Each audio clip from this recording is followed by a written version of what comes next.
أما بعد فأعوذ بالله من الشيطان الرجيم بسم الله الرحمن الرحيم والعصر إن الإنسان لفي خسر إلا الذين آمنوا وعملوا الصالحات وتواصوا بالحق وتواصوا بالصبر. وقال النبي صلى الله عليه وسلم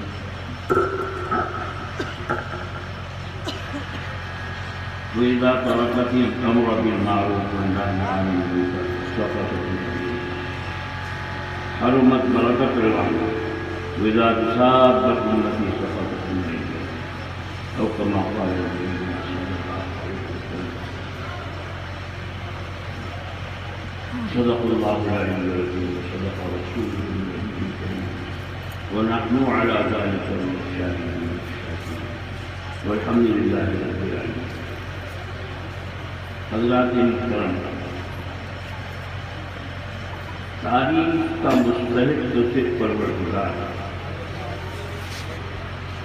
الحمدللہ رب العالمین. تمام تعریفیں اللہ پروردگار کے لیے، لیکن ظاہری طور پر ہم میں سے بعض دوسرے کی تعریف کرتا ہے.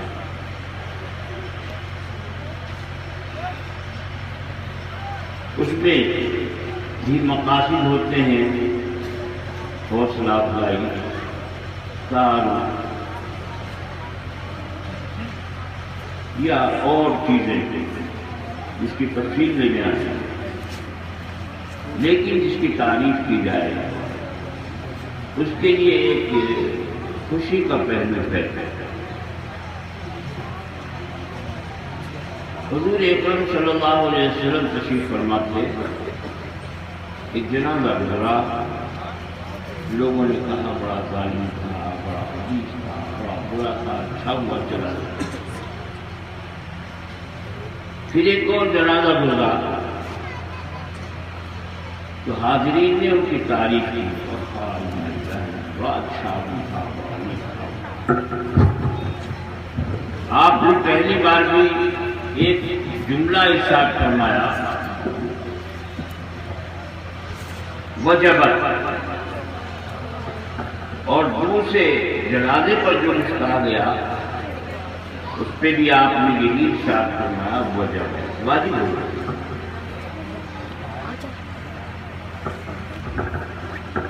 حضرت عمر بن خطاب رضی اللہ تعالی عنہ حاضر خدمت تھے. عرض کیا یا رسول اللہ ما وجب، کیا چیز واجب ہو گئی، یہ بھی جو ارشاد فرما دیجیے. فرمایا جس کی تم نے تعریف کی اس کے لیے جنت واجب ہو گئی، اور جس کی تم نے مذمت کی اس کے لیے جہنم واجب ہو گئی. اور یہ ارشاد فرما کر فرمایا وانتم شہداء اللہ فی الارض، تم اس دنیا میں زمین پر خدائی گواہ. اہل ایمان، اہل عرفان اللہ کی زمین پر اللہ کے گواہ ہیں. ان کی گواہی اللہ کے یہاں معتبر ہونا سنی جائے. قرآن نے خود ان کو گواہ بتایا ہے لتکونوا شہداء علی الناس ویکون الرسول علیکم شہیدا. اس لیے جن کی تعریف کی جائے ان کو تو سمجھنا چاہیے کہ ہمارے اندر کوئی بھی ایسا پہلو نہیں جس سے تعریف کی جا رہی ہے. اور انسان میں خوبی کیا ہے مگر یہ ان کا حسن ظن ہے. ان کی شہادت اللہ کی یہاں اگر معتبر ہو گئی تو نجات ہے. انسان اپنے اندر غور کرے وفی انفسکم افلا تبصرون، اپنے اندر بھی تو غور کرو. تم دیکھتے نہیں تمہارے اندر بھی اللہ کی قدرت کی نشانیاں موجود ہیں. انسان کیا ہے؟ اب شوٹ بوٹ میں، جبے کلے میں، بہترین لباس میں، بہترین صورت شکل میں بیٹھے ہیں، مگر پھر بھی یہ انسان کیسا ہے یہ دنیا جانتی ہے. اگر انسان کسی چیز میں گھس جائے اس کی آدھی قیمت گر جاتی ہے۔ ورک شاپ سے 1 کروڑ روپے کی گاڑی لایا اور ایک مرتبہ اس میں بیٹھ کر تھوڑا سفر کر لیا تو سیکنڈ ہینڈ ہو جاتی ہے، اس کی آدھی قیمت گر جاتی ہے۔ آپ نے سمجھا اپنی حقیقت کو؟ ایک مرتبہ سفر کرنے سے وہ گاڑی سیکنڈ ہینڈ ہو جاتی ہے، آدھی قیمت گر جاتی ہے۔ اور اگر انسان کوئی قیمتی چیز اپنے اندر اتار لے، مرغ مسلم، لیکن بریانی، کباب، کوئی عمدہ غذا اتار لے، پھر وہ 1 منٹ میں کسی راستے کو بھی نکل جائے، اس کی کوئی قیمت نہیں ہے۔ آپ نے اپنی قیمت سمجھ لی، برا مت مانی۔ یہ آپ کی قیمت ہے کہ قیمتی چیز میں داخل ہو گئے تو اس کی آدھی قیمت آپ نے گرا دی، اور اگر آپ کے اندر کوئی چیز داخل ہوگی اس کی ساری قیمت چوپٹ ہوگی۔ یہ آپ کی حقیقت ہے، رات دن آپ اس کو جانتے ہیں لیکن مانتے نہیں۔ ہر آدمی سے ابا میرے کیا کہنے ہیں، بہت بڑا۔ اگر یہ اپنی ذات کا اس کتاب کا شروع سے مطالعہ کرتے رہے تو ناپاک نطفہ تھا، اللہ نے اس پر صورت گری کی تو اتنی بڑھیا صورت بنا دی کہ کسی کی بھی نہیں انسان۔ اللہ نے 3 قسمیں کھا کر اس حقیقت کا اعلان کیا ہے، والتین والزیتون وطور سینین، قسم ہے انجیر کی، زیتون کی اور طور سینا کی، وہذا البلد الذی امن والے شہر کی، مکہ مکرمہ کی۔ لقد خلقنا الانسان فی احسن تقویم، سب سے بڑھیا صورت انسان کو دی۔ جبرائیل بھی اتنے ہنسی نہیں ہے جتنا یہ انسان ہے۔ فرشتے بھی اتنے ہیں، نورانی ہے، معصوم ہے، لیکن انسان کو اللہ نے سب سے حسین بنایا، سب سے خوبصورت بنایا۔ اللہ نے جو کالی گلی کی اس نجاست پر تو اس کی صورت سب سے بڑھیا بن گئی۔ آپ سمجھیں، 4 قسمیں کھا کر ثبوت پیش کیا ہے۔ انجیر، زیتون جن پہاڑوں پر ہوتا ہے، ان پہاڑوں سے خاص تعلق 2 شخصیتوں کو ہے۔ حضرت موسیٰ علیہ السلام کو جس کو اللہ تعالیٰ نے حسن ملاحت دیا ہے، اور عیسیٰ علیہ السلام کو جن کو حسن سماحت دیا۔ طور سینا سے خاص مناسبت اور مرادت رابطہ اللہ کے کلیم کو ہے، لیکن بلد امین مکہ مکرمہ اس کی بھی قسم کھائی ہے۔ یہاں یہ شہر ہے اللہ کے حبیب کا، محمد رسول اللہ صلی اللہ علیہ وسلم کا۔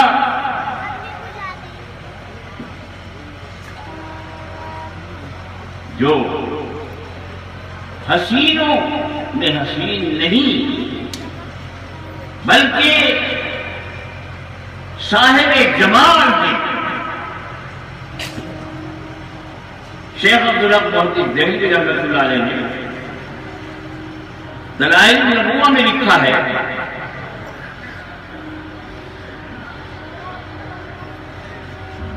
کہ اللہ تعالی نے تو حدیث میں کی ہے، مان لکھا ہے، حسن پیدا کیا، آدھا یوسف علیہ السلام کو دے دیا، آدھا ساری دنیا میں،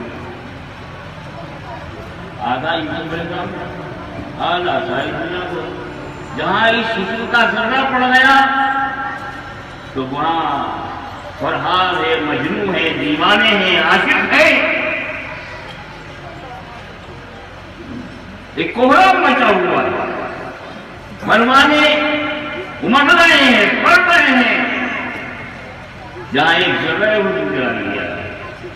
شیخ عبداللہ محمد دہلوی رحمۃ اللہ علیہ فرمایا کہ حسن کی تو تقسیم کی ہے اللہ تعالیٰ نے، آدھا یوسف علیہ السلام کو دیا اور آدھا سب کو دیا، ساری دنیا میں۔ لیکن ایک اور چیز ہے جو حسن سے زیادہ اعلیٰ ہے، اس کو جمال کہتے ہیں، وہ پیدا کیا اور اللہ نے وہ سارا جمال اپنے محبوب ہمارے آقا محمد رسول اللہ صلی اللہ علیہ وسلم کو دیا، اس میں سے کسی کو ایک ذرہ نہیں دیا۔ یا صاحب الجمال و یا سید البشر بنورک المنیر لقد نفر البشر قمر لا يمكن الصلاح كما كان حقه بعد خدا بزرگ ہوئی قصہ مختصر۔ اللہ نے جمال پیدا کر کے اپنے محبوب کو پورے کا پورا عطا کر دیا۔ اللہ کے محبوب سے اپنے محبوب کے جمال کو اللہ نے مستور رکھا، پورے طور پر ظاہر نہیں کیا، ورنہ قیامت بقا ہو جاتی۔ جب ایک بزرگ کے پہنچنے پر درخواست پر آپ نے روضے اقدس سے اپنا ہاتھ مبارک ہاتھ باہر کیا تو مسجد نبی بھری ہوئی تھی، لوگ اس کا دیدار کر کے لوٹ پوٹ ہو گئے، کتنی ہی موتیں ہوئی، آپ نے چھپایا۔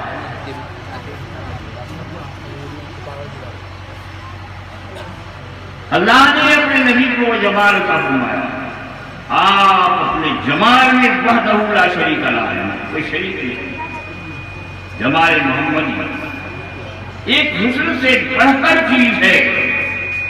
آپ کو حسین نہیں صاحب جمال کہا جائے گا، یا صاحب الجمال و یا سید البشر بوجہک المنیر لقد نفر القمر۔ اللہ اکبر، اللہ جل شانہ نے انسان کے لیے ایک ناپاک نطفے پر صورت گری کی، اس کی قدرت کا منظر دیکھ لو کہ انسان سب سے زیادہ حسین ہے، جبرائیل و میکائیل سے زیادہ حسین ہے، یہ اس کی قدرت ہے۔ ورنہ ہم اپنی ذات سے کہتے ہیں، شروع سے دیکھو کیسے ہیں،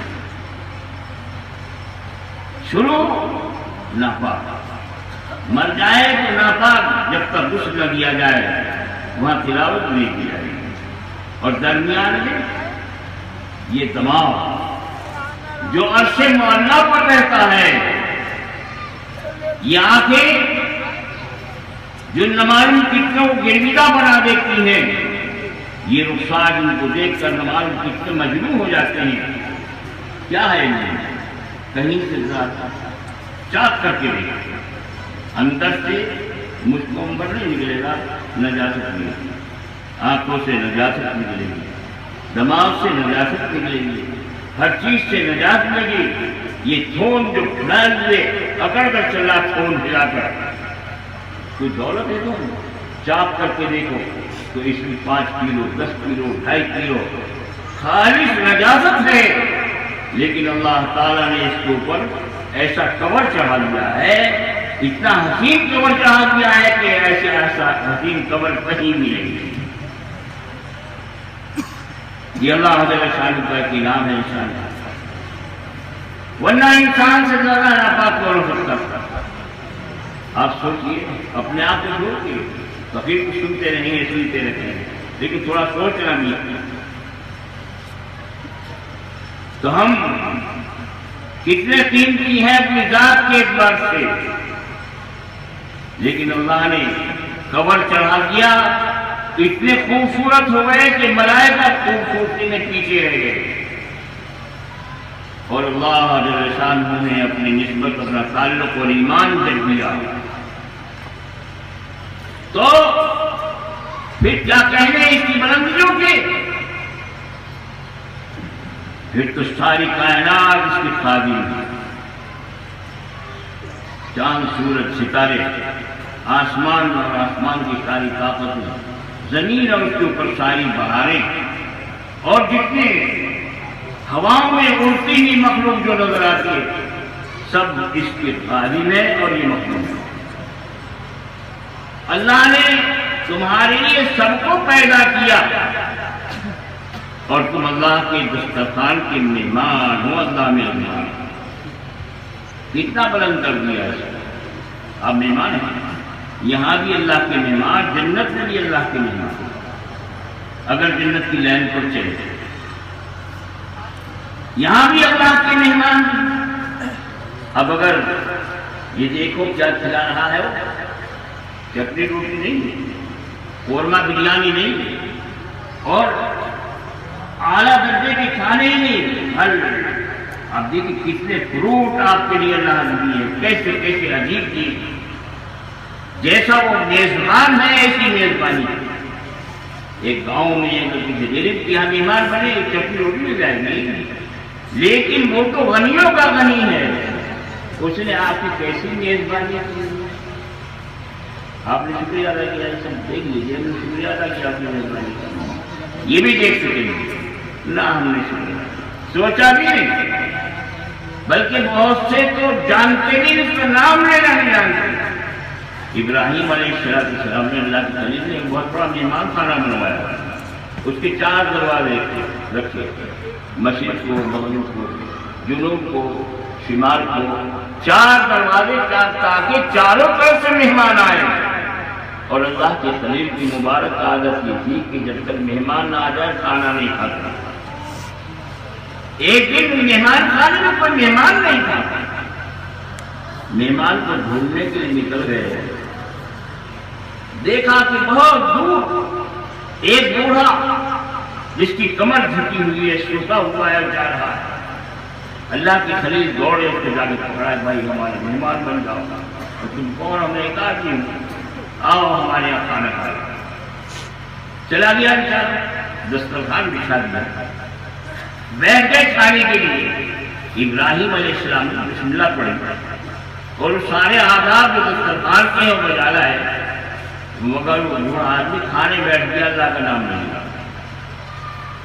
جب اللہ کے خلیل کے سامنے رب العالمین کا جو محبوب اعظم ہے، خلیل کا محبوب اعظم اور ہمارا بھی محبوب، اس کا نام نہیں لیا، جس کی دی ہوئی نعمتیں، تو اللہ کے عاشق خلیل اللہ کو غصہ آ گیا، کہا کہ تم نے اللہ کا نام نہیں لیا کھانے پہ؟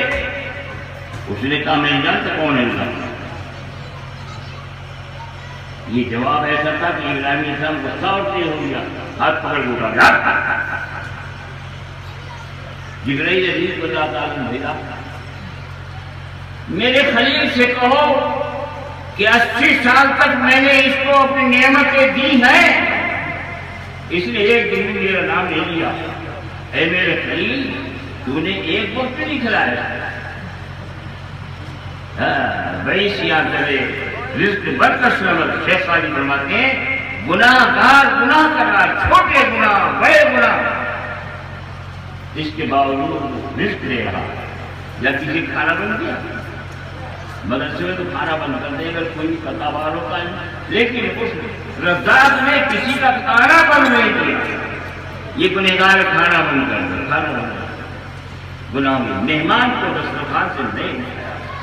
اللہ کی خلیل نے اٹھا دیا تو اللہ نے خطاب کیا کہ میرے بندے کو تو نے اپنے دسترخوان سے اٹھا لیا، 80 سال تک اس نے میرا نام نہیں لیا، اور تیرے سامنے ایک دفعہ نام لے تو ناراض ہو گیا۔ سوچو ہمارا اللہ کتنا پیارا ہے، کتنا مہربان ہے، کتنا مہربان ہے، چھوٹے بڑے گناہ اس کی نگاہوں کے سامنے کرتے، لیکن اللہ نے پھر بھی عزت دے رکھی، آبرو کی حفاظت ہے، کھانا مل رہا ہے، اپنی زمین سے نکالا نہیں، ہٹایا نہیں، ساری نعمتیں کی ہیں، اللہ اکبر کتنی نعمتیں کی۔ کتے بیٹھے رہتے ہیں راستے میں، غور کرو، کتے، بلی، جانور، پرندے، چرندے، پرندے، درندے، سب جانور ہیں، وہ انسان کی خدمت کے لیے، اور عبرت میں خدمت ہے، بعض عبرت کے لیے ہے۔ یہ سب انسان کی خادم ہیں۔ انسان ذرا ایمانداری سے غور کرو، ایمان والو ایمانداری سے غور کرو۔ اگر اللہ کی نمائشوں کو بغیر دیکھے غور کرے تو کتنے اچھے ہیں ہم، بول دیکھ لیں۔ کتے کو گھر کی ضرورت نہیں، ہمیں گھر کی ضرورت ہے۔ کتے کو رزق کے انتظام کی ضرورت نہیں، ہم رات دن ٹکر مارتے پھرتے ہیں رزق کے انتظام۔ کتے کو کپڑوں کی ضرورت نہیں، سارے حیوانات پرندوں کو ضرورت نہیں ہے۔ ہمیں ضرورت ہے دوا کی ضرورت نہیں، ہمیں دوا کی ضرورت ہے، ڈاکٹر حکیم اور سب چیزوں کی ضرورت ہے، انہیں کوئی ضرورت نہیں۔ جس کو ضرورت نہ ہو وہ بڑا ہوتا ہے، جس کو ضرورت ہے چھوٹا ہوتا ہے۔ تو مسلمانوں غور کرو، یہ بڑے ہیں، یہ ہم سے اچھے ہیں یا ہم ان سے اچھے ہیں؟ ویسے تو کتا ہم نے اچھا ہے، کوئی ضرورت نہیں ہے، نہ گھر کی، نہ در کی، نہ کپڑے کی، نہ لباس کی۔ پھر بات اور ہے، کچھ لوگ خوف میں مبتلا ہیں، نہ معلوم کہاں سے تیر آ جائے، کہاں سے چوٹ لگ جائے۔ اور ایک ایسا شخص ہے جس کو کوئی خطرہ ہی نہیں، کون سا اچھا ہے جس کو کوئی خطرہ نہیں؟ ہمارے سامنے موت کا خطرہ ہے، قبر کا خطرہ ہے، اور حشر کا خطرہ ہے، قیامت ہمارے اوپر آئے گی، حساب کتاب کا خطرہ ہے، پل صراط پہ چلنا ہے، آپ کے سمندر پر چلنا ہے۔ ان کتوں بلیوں کو نہیں، ہمیں چلنا ہے۔ ہم زیادہ خطرے میں ہیں، ہمیں زیادہ پریشان بے چین ہونا چاہیے یا مطمئن ہونا چاہیے؟ جب تک نہ پہنچ جائے منزل مقصود پر مسافر کو اطمینان جائے گا۔ مطمئن مت ہو، اللہ کے رسانی کی نعمتوں کو اور ان کی ستائیوں کو دیکھ کر غافل مت ہو، چلتے رہو، چلتے رہو، خبردار ہو کر چلتے رہو۔ ان میں غور کرو، تم نے کون سا سرخاب کا پر ہے جو ان سے زیادہ افضل قرار لیا؟ اور یہ نسبت ہے کس کی؟ اللہ کے حبیب کی نسبت ہمیں دی ہے جو ساری کائنات سے زیادہ قیمتی ہے۔ اللہ نے اپنی نسبت عطا فرما دی جو کائنات سے، جنت سے، عرش عظیم سے افضل ہے۔ اس طرح اونچے بنے ہیں۔ تو جب ایک چیز ملی ہے قیمتی، ایک چیز قیمتی ملی ہے، کوئی پھینک دو، پھر کیا رہ جائے گا؟ بتاؤ کیا رہ جائے گا؟ ایک چیز قیمتی ملی ہے، اس کو پھینک دو تو پھر کیا ملے، کیا رہے گا؟ کچھ بھی نہیں رہے گا، کوئی فضیلت نہیں رہے گی۔ ہم کو یہ دین کی زندگی دی، اس میں ساری چیزیں ہماری خادم، فرشتے خادم، آسمان و زمین خادم، بادل بارش خادم، ایسی اونچی زندگی دی ہے تو جس کی وجہ سے دی اس کی حفاظت فرض ہے۔ اگر کسی کو پاسپورٹ مل گیا، اسے پھینک دیا، انجام گرفتاری ہے۔ اس لیے یاد رکھیے کہ وہ دولت، جس دولت کی بنا پر آپ کو ساری کائنات سے اونچا کیا ہے، وہ کائنات، وہ دولت اگر ہم نے حفاظت کر لی تو ہماری خیریت ہے، وہ نظیر خانہ تیار ہے۔ جس طرح پاسپورٹ، ویزے اور مختلف قسم کے کارڈوں کی جانچ ہوتی ہے، اللہ کی یہاں بھی ہر منزل پر جانچ ہے۔ قبر ایک منزل ہے، عالم برزخ اس سے آگے ہے، اس بارے پر جانچ ہوگی، اور جانچ آئے گی 3 مرتبہ۔ ہر مردے سے جو وہاں پہنچا ہے پوچھا جائے گا، مرد ہوگا تیرا رب کون؟ ما دینوں کا، تیرا دین کیا ہے؟ ومن حافظ العلم، اور یہ محمد رسول اللہ صلی اللہ علیہ وسلم کون ہے؟ اگر جواب صحیح دے دیا تو آگے وہ گرفتاری نہیں، آرام کرو، آرام سے رہو، اور اگر سوالات کا جوابات نہیں دیے تو گرفتاری پٹائی سے، کیوں؟ اس لیے کہ آتنکواد معلومات یہ کوئی فسادی ہے، دہشت گرد ہے، پٹائی سنو۔ 3 سوالات کے جوابات تیار کرنا، سوالات بھی بتا دیا، جواب بھی بتا دیا، اور یہ ہماری غفلت ہے کہ ان کی تیاری نہ کریں۔ اگر تم نے مانا ہے زندگی بھر یاد کر لیا اس سبق کو، پاس ہو جاؤ، اور اگر یاد نہیں کیا سبق، کھیتی باڑی کو، ابا کو، شوہر کو، اوروں کو، مخلوق کو اپنا پالن ہار اور رب مانتے رہے تو اس سوال کا جواب نہیں دے سکتے۔ تو کہ ہاں مجھے معلوم ہے، مجھے معلوم ہے، پتہ نہیں۔ اگر اسلام کے موافق زندگی نہیں ہے تو جب پوچھا جائے گا تمہارا دین کون سا ہے تو دینی الاسلام اگر کہو گے تو پٹائی ہوگی کہ ہوش بھول جاؤ گے۔ اسلام کے مطابق زندگی گزارتی ہے تو سب کیا، اور جب کہا جائے گا یہ کون ہے تو جو محمد رسول اللہ صلی اللہ علیہ وسلم کے طریقے پر ثابت قدم ہے، کھانے میں، پینے میں، سونے میں، جاگنے میں، اور عبادت میں، عقائد میں، عبادات میں، معاشرت میں، کاروبار میں، تجارت میں اور اخلاق میں، معاشرت میں محمد رسول اللہ صلی اللہ علیہ وسلم کو یاد رکھیں، اپنی چیزوں کو موافق کر دے گا اللہ کے محبوب کو، وہ آرام سے جواب دے دے گا کہ یہ محمد رسول اللہ صلی اللہ علیہ وسلم، ورنہ تو جواب کی ہمت نہیں پڑے گی۔ وہ یہی کہے گا مجھے معلوم، مجھے معلوم۔ اس لیے ایک بچہ 3 سوالوں کو یاد کرنے ضرور، طالب علم کا سوال ہوتا ہے، بچہ ایسا پیپر ہے، اس پیپر کی وجہ سے رات کو بچے کو نیند نہیں آتی، کھیل کود میں جی نہیں لگتا، کھانے پینے میں جی نہیں لگتا، پیپر ہے۔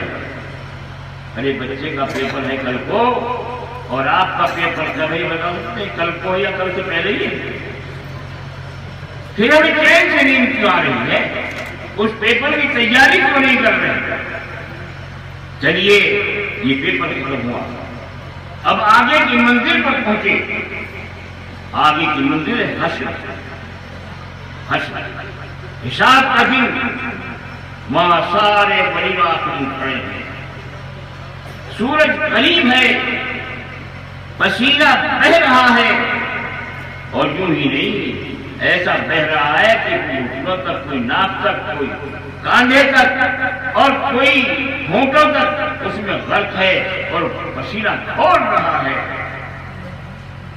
سرکار دو عالم صلی اللہ علیہ وسلم نے ارشاد فرمایا کہ لا تزال قدم ابن آدم حتی یسأل عن خمس، اس بھیانک خطرناک تکلیف کے ماحول سے، جگہ سے آدمی کے قدم تک سے مس نہیں ہو، اجازت نہیں ہو، قدم ہلانے کی اجازت نہیں ہو، حتی یسأل عن خمس، جب تک 5 باتوں کا جواب نہ دے صحیح۔ ایک بات کیا نموری تھی باپنا، یہ زندگی ملی تھی کہاں بنا تھا؟ ایک ہی سوال بہت بڑا ہے، بتاؤ لہو و لعب میں، رسم و رواج میں، بدعات میں، کفر میں، نافرمانی میں، یا یہ کہ اللہ کی فرما برداری اور محمد رسول اللہ کی اتباع میں، یہ سب کرنا زندگی کہاں بڑا؟ زندگی اتنا قیمتی سرمایہ اللہ نے دیا ہے کہ زندگی 100 سال کی اگر ہے اس میں سے ایک سانس کو لے لو، یہ سانس اتنا قیمتی ہے کہ ساری دنیا کی دولت دے کر یہ سانس واپس نہیں آ سکتا، میرا وقت پھر ہاتھ آتا نہیں۔ اتنی قیمتی زندگی تھی، اتنا قیمتی سرمایہ کیا ہے، اس کی حفاظت کا عہد کیا ہے، اس کی حفاظت کا عہد کیا گیا، اس کی حفاظت کرو، اس کو ضائع نہ کرو ورنہ پچھتاؤ۔ ایک سوال، اگلا سوال یہ ہے وَعَنْ شَبَابِهِ فِيمَا أَبْلَىٰ، جوانی جو زندگی کا بہترین موقع ہے، زندگی میں سب سے اچھا وقت ہے جوانی، بچپن میں کمزوری بھی ہے، آپ کی عقل مکمل نہیں ہے، تو اور بڑھاپے میں تو وہی باپ ہو جاتا ہے جہاں سے آیا، بچپن اور پچپن ایک ہی ہوتا ہے، لیکن جوانی کا وقت اتنا قیمتی ہے کہ اس سے زیادہ قیمتی کوئی وقت نہیں۔ جوانی کوئی ایمان والی چیز، جوانی اگر اللہ کے ذکر و فکر میں لگ جائے، اللہ کی فرما برداری میں لگ جائے، اس سے محبت میں اور اس کے شوق میں رونے میں گزر جائے تو قطب عالم بن جائے، اور اگر اللہ کی بغاوت میں نکل گیا تو نمرود، فرعون، قارون، ان لوگوں کے سب میں جاتا ہے۔ بڑی عجیب ہے جوانی، تو جوانی کے بارے میں پوچھا جائے گا یہ کہاں پرانی کی جوانی کا وقت، پورا سفر کر لیا، بڑھاپے میں پہنچ گیا تو کہاں گئی جوانی، کہاں ضائع ہوئی؟ یہ دوسرا سوال ہے، جواب دینا مشکل پڑ جائے گا۔ ایک واقعہ جو لطیفہ ہے اور سبق بھی مجھے یاد آیا، ہمارے ضلع میں ایک قصبہ نگینا ہے آپ کے قریب، جب اسٹیشن سے شہر میں کو چلیں گے تو منڈی سے پہلے اسلامیہ انٹر کالج جاتا ہے، اس کے ایک ریٹائرڈ ماسٹر تھے۔ آدمی کی فطرت یہ ہے کہ جو شروع سے لے کے بڑھاپے تک عادت پڑ جاتی ہے تو بڑھاپے میں وہی رہتے ہیں، بڑھاپے میں اس طرح نہیں ہوتی، وہی عادت ہوتی۔ ماسٹر جب ریٹائر ہو گئے تو بجائے اس کے کہ پیر پھیلا کے سوتے، گھر میں رہتے وہی حقہ پیتے، چائے پیتے رہتے، بچے ان کی خدمت کرتے، نہیں کالج کے سامنے کھوکا تھا پلکن کے لیے، اب پتہ نہیں ہے نہیں، وہاں پر بیٹھ جاتا اور چھڑی ایسی ہاتھ میں تھی، اسے دیکھ دیکھ کے آتے، کمر مڑ گئی تھی۔ اب یہ جو طالب علم ہو، چاہے عربی مدرسے کے ہو، چاہے اس کے بڑے عجیب ہوتے ہیں، تو ماسٹر صاحب سے کہتے تھے کہ ماسٹر صاحب یہ کمان کتے میں خریدنی جو مڑی کمر، اور ماسٹر صاحب چڑھتے تھے، جب اور بکتے تھے جو وہ کالج کے تعلیم بھاگ جاتے تھے، روزانہ کئی معمول تھا۔ ماسٹر صاحب ایک دن گیٹ پر آ گئے، جب ہاف ٹائم ہوا گیٹ پر آ گئے تو طلبا نکل رہے تھے، یہ اپنی چھڑی لیے جھکے ہوئے کھڑے تھے، تو تعلیم آئے تو کھٹک گئے، کھٹکو مت، آؤ بیٹا آؤ، کچھ آئے تو سب آ گئے، کہا کہ میں نے تمہیں بلایا ہے کہ میں اپنی کمان کی قیمت آج بتا دوں، اس کمان کی کیا قیمت ہے وہ بتانا چاہتا ہوں، لکھ لو۔ طلبا نے ڈائری نکالی، یعنی دل پہ لکھو، دل میں لکھو، شباب جوانی، شباب ہاتھ سے جاتا رہا پتہ نہ چلا۔ جوانی مطلب تو ہو جاؤ، سونے میں کچھ کھانے میں کچھ تبلیغ کام کا وقت ہی نہیں ملا، شباب ہاتھ سے جاتا رہا پتہ نہ چلا، اسی کو ڈھونڈ رہا ہوں کمر جھکائے ہوئے۔ اگر کسی کا روپیہ گر جائے، کوئی چیز گر جائے تو جھک کے ڈھونڈتا ہے، تو ایسی جوانی جب خاک پر مل گئی تو میری کمر جھکی ہوئی نہیں ہے، بلکہ میں اس ایک دین کی سرمایہ کو ڈھونڈ رہا ہوں جو خاک میں مل گیا۔ شباب ہاتھ سے جاتا رہا پتہ نہ چلا، اسی کو ڈھونڈ رہا ہوں کمر جھکائے ہوئے۔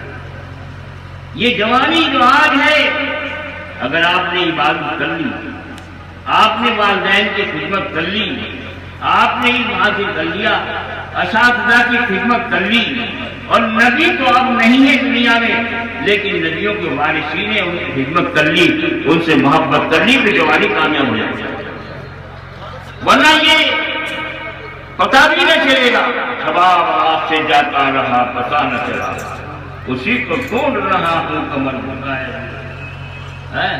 وہ منظر ہوگا، برف کی سیڑھی لایا صبح کو اور چلا گیا، چلو تفریح کریں گے، ذرا کھیل میچ دیکھیں گے، اور جب شام کو واپس آیا تو ٹارچ ملا، برف نہیں ملی، ٹارچ تو ملا، برف نہیں ملا، اگر اس وقت برف کو سرمائے سے بدل لیتا تو نوٹ اس کے پاس ہوتا، اور جب غفلت کی اٹھا کے دیکھا کچھ بھی نہیں تھا، ہو رہی ہے زندگی، ہو رہی ہے عمر مثل برف کم، چپکے چپکے دھیرے دھیرے دم بدم، برف کتنا پگھل رہی تمہیں پتہ بھی نہیں چلا، اب اگر دیکھو تو اٹھا کر سرمایہ چلا گیا تو واپس آنے والا نہیں، اس لیے عمر بڑی قیمتی ہے۔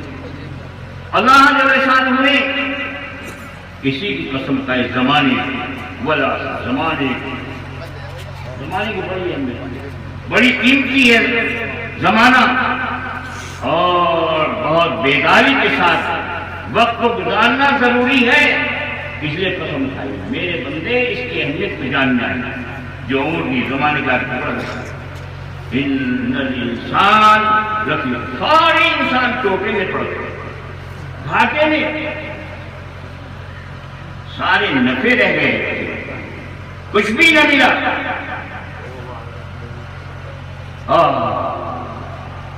سارا وقت گزر گیا،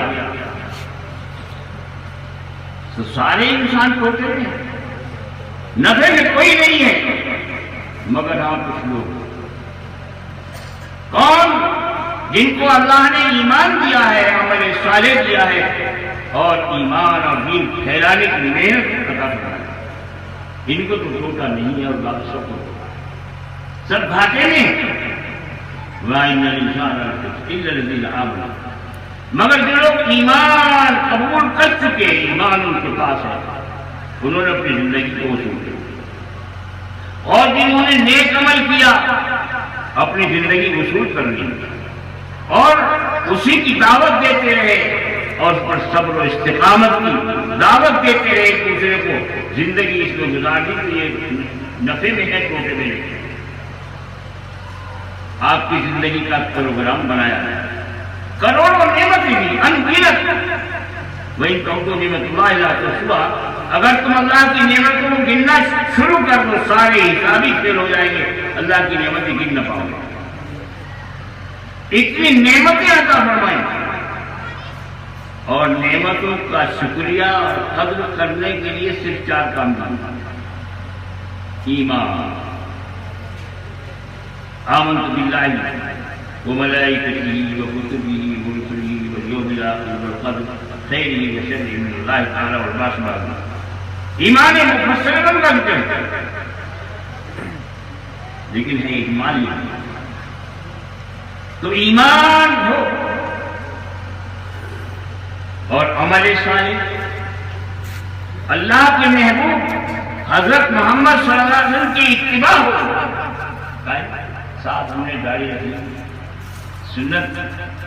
سنت کا باغ گلشن ہے، سنت کے پھول کھل رہے ہیں، شاباش، اللہ اپنے جزائے خیر کا فرمائے اور قبول فرمائے، مگر سنت یہی نہیں ہے، سر سے لے کر پیر تک سنت کی چادر اوڑھ لو، اب پجامہ کس کا؟ خدا کے دشمن کا، ٹوپی کس کی؟ رسول کے دشمن کی، اور بال کس کے؟ اسلام کے دشمن کے، تو کہاں سنت کا؟ اچھا صاحب ہمارا جانچ کر لو، چہرہ بھی مسلمانوں کا سا ہے اور ٹوپی بھی علماء حق کا سا لباس ہے، جوتا بھی ویسا ہی ہے، آپ ٹرائی کر لیں، مگر سنت کا سلسلہ نہیں بدل نہیں ہوگا، بلکہ ہر قدم پر سنت کا لحاظ، کھانے میں، پینے میں، سونے میں، جاگنے میں، عقائد میں، عبادات میں اور معاملات میں، تجارت، کھیتی باڑی میں اور رہن سہن میں، اخلاق میں، ان سب چیزوں میں اگر سنت کی موافقت ہے تو تم مسلمان ہے، پکا سچا مسلمان ہے۔ اور اس میں جتنی کمی کی تھی کمی تھی، لوگوں نے یہ سنتے پڑھی صاحب ہم نے سنتے سنت کا اتباع کر لیا، ایسا نہیں ہے۔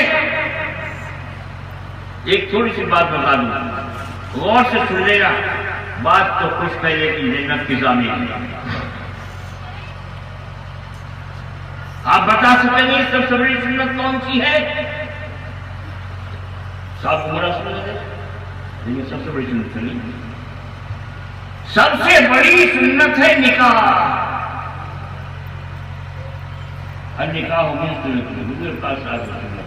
جب آپ کی سنت ہے، آپ امام انبیاء ہیں، سارے نبیوں کی سنت ہے، سارے ولیوں کی سنت ہے، سارے علماء کی سنت ہے، سارے ایمان والوں کی سب سے بڑی سنت ہے نکاح۔ اگر کوئی نکاح کر لے آدھا دن اس کا محفوظ ہو گیا، باقی آدمی خدا سے ڈرے گی۔ آپ سمجھ رہے ہیں، سن رہے ہیں؟ سب سے بڑی سنت نکاح، نکاح سے بڑی سنت کوئی نہیں۔ اگر یہ نکاح کی سنت ہٹا دو، سارے فرض کر دیں، ساری مسجدیں ڈھہ جائیں گی، سارے مدرسے مشمار ہو جائیں گے، کسی کا گھر باقی نہیں رہے گا، کاروبار نہیں رہے گا، قیامت برپا ہو جائے گی، آسمان پھوٹ جائیں گے، زمین ہٹ جائے گی اور قیامت یہ کتنی طاقت۔ نکاح اگر تمہارے صحیح ہوتے رہے، اولاد بھی ایسی ہوگی جو سرکار دو عالم صلی اللہ علیہ وسلم کی اتباع کرے گی اور کوئی دشمن تم سے آپ کو ملانے کے لائق دنیا میں نہیں، کیونکہ سنت سرکار دو عالم صلی اللہ علیہ وسلم کی سنت میں اتنی بڑی طاقت ہے کہ ایٹم بم میں اتنی بڑی طاقت ہے، ایٹم بم میں اتنی بڑی، اسی لائن پر اتفاقاً گر گئے 17 لوگوں کو، کون کو؟ یہ تھے محنت سادھو، ان میں پھنس گئے اکیلے، اور ایک ان کے جو بڑے تھے جن کی عمر 90 سال کی اور 5 زمانوں کے ماہر تھے اور توجہ اور مراقبے میں کمال رکھتے تھے، ہمیں کچھ معلوم نہیں تھا، پسند ہے اسی لائن ہے۔ سن 71 میں جوان تھے، خوب انانی تھے، ہنس گئے